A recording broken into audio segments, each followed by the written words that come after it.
ses amis poètes vous présente aujourd'hui son coup de cœur.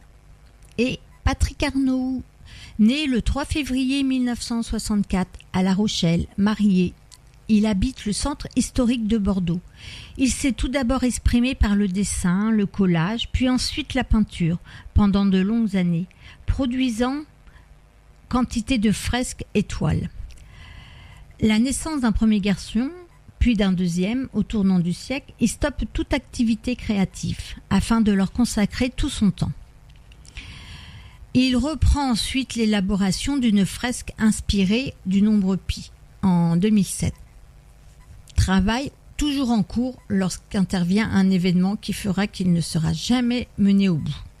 C'est cela qui va pousser Patrick Arnoux à écrire au début de l'année 2011, sous forme de thérapie.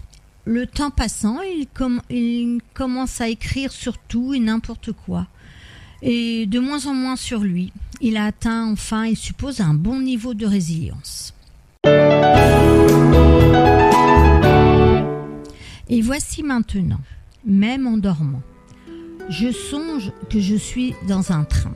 Mon frère est assis face à moi. Puis le convoi stoppe brusquement. Mon frère est remplacé par le président. Le président qui me passe les menottes en me disant qu'il lui faut un poète et que maintenant on descend du train car nous sommes coincés entre les élections et leurs résultats.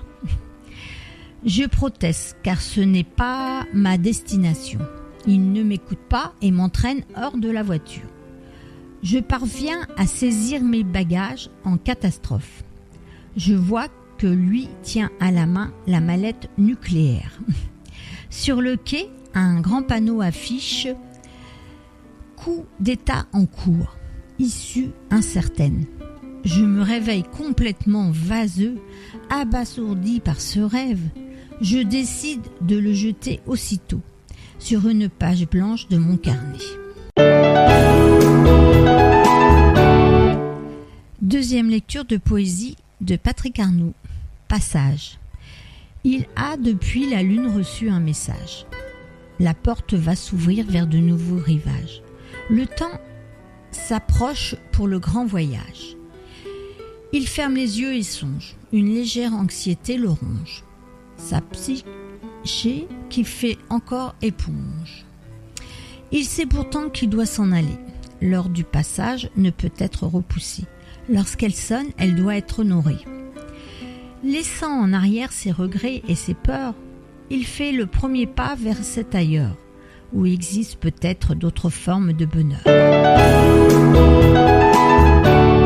Marie et ses amis poètes vous remercient et vous donnent rendez-vous mercredi prochain. Au revoir.